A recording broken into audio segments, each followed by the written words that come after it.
الحمد لله رب العالمين، والصلاة والسلام على خاتم الأنبياء والمرسلين سيدنا محمد وعلى آله وصحبه أجمعين. أعوذ بالله من الشيطان الرجيم.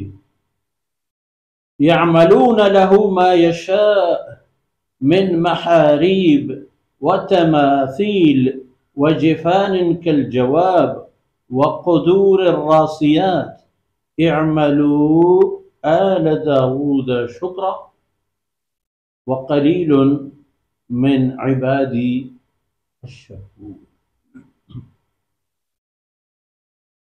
سبحانك لا علم لنا إلا ما علمتنا إنك أنت العليم الحكيم. رب اشرح لي صدري ويسر لي أمري واحلل عقدة من لساني يفقه قولي واجعل لي وزيرا من أهلي رب زدني علما وارزقني فهما ثم أما بعد. گرامی قدر بھائیوں، بہنوں اور پیارے بچوں، سیدنا سلیمان علیہ السلام کا ذکر خیر اور ان کی اللہ کی طرف سے عطا شدہ طاقت اور حیثیت کے بارے میں یہ آیتیں آئی تھی اور ان پر بات ہو رہی تھی. یہاں تک تو دیکھ لی ہم نے کہ اللہ رب العزت نے جنات کو بھی ان کے قابو میں دے دیا تھا، کیونکہ مخلوقات تھے جن بھی اللہ کے. اللہ رب العزت نے جنات کو سیدنا سلیمان علیہ السلام کے ہاتھوں بے بس کر دیا، پکڑ کے جکڑ کے ان سے کام لیتا تھا. اور کام کیا؟ یعملون له ما یشاء. سیدنا سلیمان علیہ السلام کے لیے وہ کام کرتے تھے جو کچھ سلیمان علیہ السلام کی چاہت ہوتی. کیا کرنا ہے بھائی؟ تمہیں یہ کرنا ہے، تمہیں وہ کرنا ہے، تمہیں وہ. جنات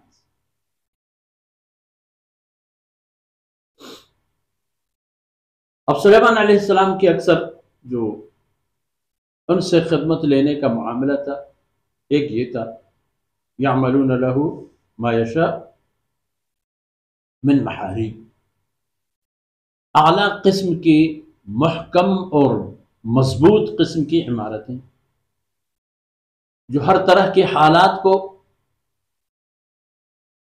مقابلہ کر سکیں. والتماثیل، اور تصویریں انواع و اقسام کی پرکشش قسم کی تصویریں بنواتے تھے ان سے.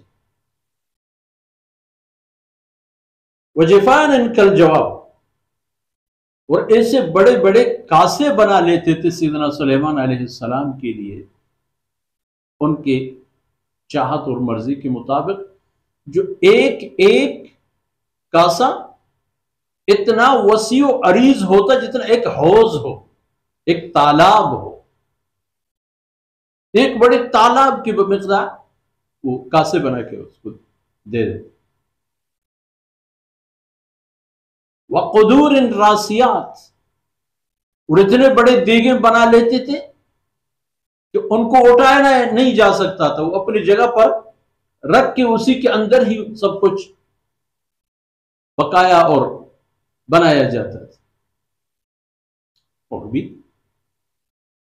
مطلب یعملون له ما یشاء، جو کچھ سیدنا سلیمان علیہ السلام چاہتے حکم فرما دیتے اور جنات عمل کر جاتے.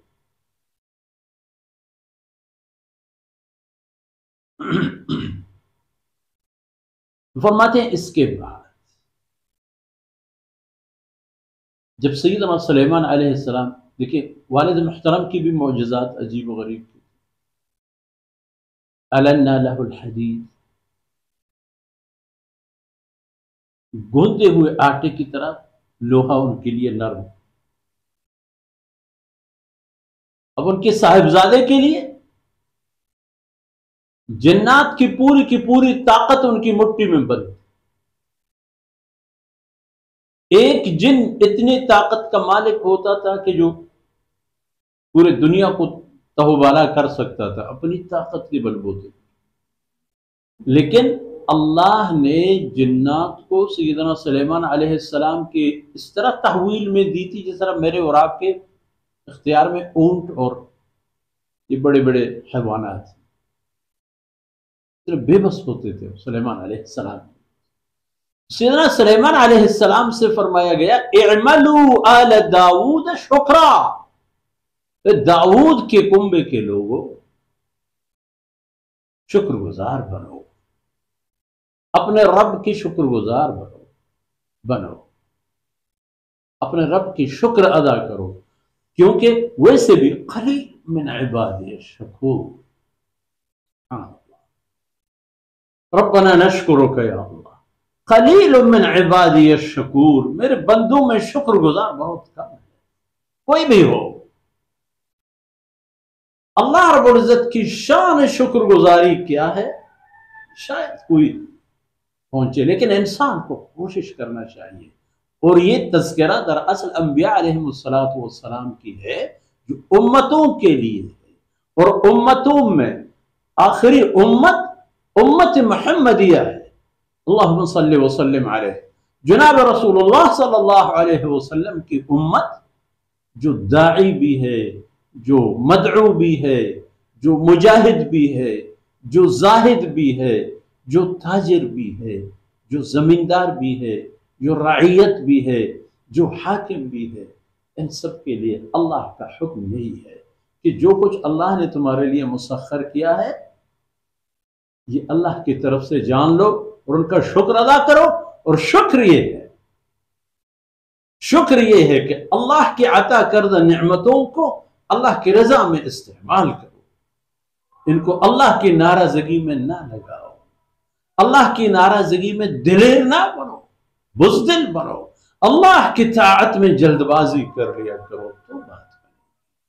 وصلی اللہ علی نبینا محمد وعلی آلہ وصحبہ.